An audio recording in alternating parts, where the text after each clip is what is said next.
Hey, what's going on, Philosopher Kings? Welcome back to another episode where we help young professionals learn how to think, speak, and act with knowledge, wisdom, and virtue. Today's a little different. This is our first scholarly review episode. I can say until I'm blue in the face that Gen Z is having trouble adjusting to the modern workplace, and the modern workplace is having a lot of trouble adjusting to Gen Z, or I can show you the articles and literature that's being produced almost every week in my newsfeed. There's a new one. This one's by Kevin Kruse, put out by Forbes magazine.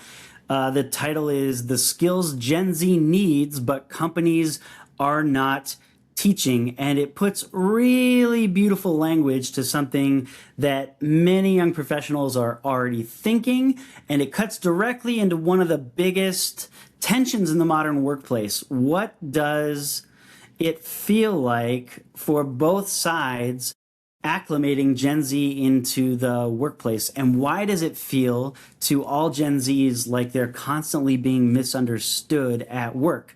Early in the article, Kruse writes the following: Gen Z needs people skills more than ever, and they know it.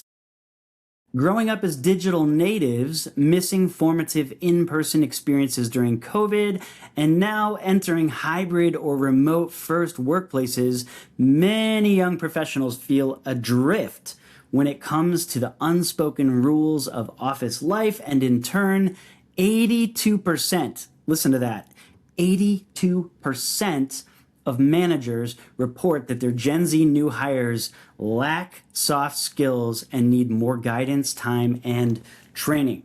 Okay, that quote matters to us because it reframes the entire conversation. This is not a story about laziness or one generation being better than another. In fact, every generation that has ever entered the workforce has had to be mentored and grown to move forward in their expertise. This is a story about formation. An entire generation learned to communicate through screens before they learned to communicate through embodied presence. And then later in the article, Kruse interviews someone named Sue DeLazzaro, I might be getting that wrong, and she expands on this idea even farther. So Kruse writes that many Gen Z professionals launched their careers just or after COVID, often working from their bedrooms without ever setting foot in an office. And then Sue DeLazzaro says that all in-person stuff that many of us, like older generations, take for granted, they, Gen Z, just weren't exposed to it, and without the chance to observe how meetings run, engage in casual water cooler conversations, or receive informal feedback, they've missed out on what previous generations learned by osmosis, that is, just by being next to other coworkers and hands-on experience. Okay, so honestly, that last paragraph explains more than most people realize. Previous generations learned professionalism through proximity because they all went to work in an office, and they learned through awkwardness, and they learned through trial and error. A great quote is that the masters have failed more times than the student has even tried, and they got reps in at learning professionalism and it going badly and going well until over time they adjusted. But they did it through physically being present around experienced people. And so they learned how to enter a room, how to read tension, how to disagree respectfully, when to speak, when to stay quiet, how to receive criticism without spiraling out, how to build trust slowly over time. But a lot of Gen Z workers, well, they've been asked to enter this environment and become professionals after years of isolation inside Zoom squares and Slack messages and bedrooms, and now they're entering workplaces that still operate on these deeply human realities of trust and clarity and emotional regulation and reliability and composure. And so Kevin Kruse in his article is not saying that Gen Z lacks intelligence or work ethic or any of those things. And people that say that are wrong.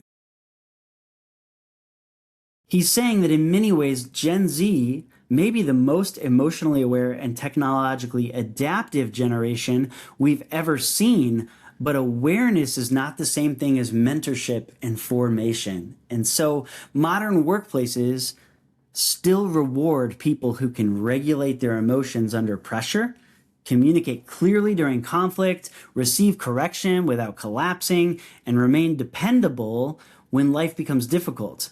That's what's underneath the hood of true professionalism. It's not performative corporate culture. It's not fake enthusiasm. It's not professionalism.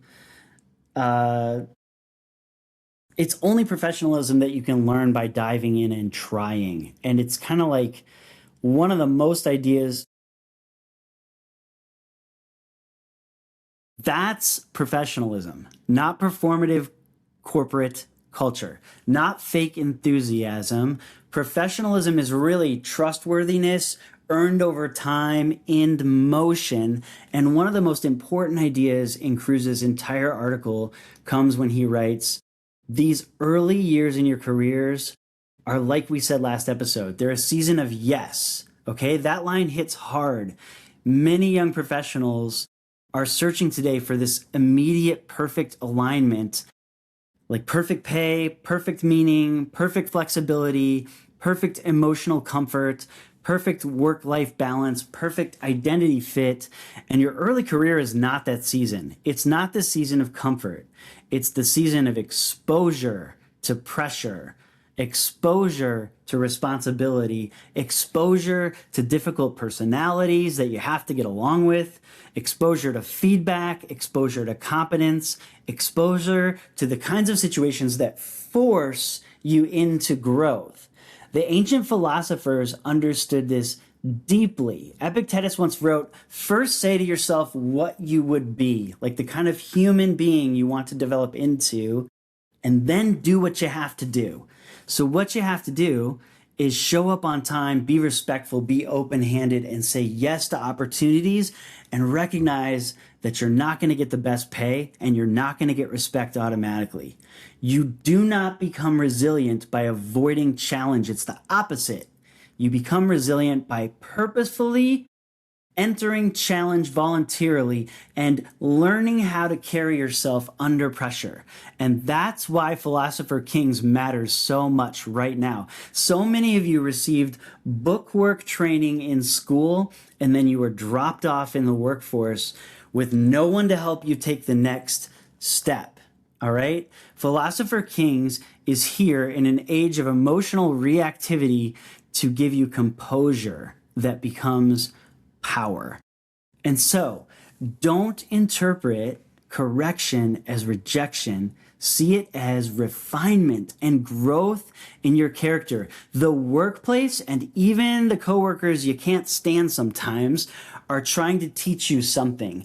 A great discipline is to step back, especially with the coworkers that bother you or get on you the most, and just ask, what is this person here to teach me? What is this person here to teach me? Learn this lesson early, and your entire life at work and really anywhere can change. All right? So this has been a Philosopher Kings scholarly review episode. We looked at Kevin Cruz's article, Why Gen Z is Struggling at Work, and we looked at Kevin Cruz's The Skills Gen Z Needs But Companies Aren't Teaching, published in Forbes magazine last July. And I hope it was really helpful just to look the facts in the ground in the eye. All right. Bye, everyone.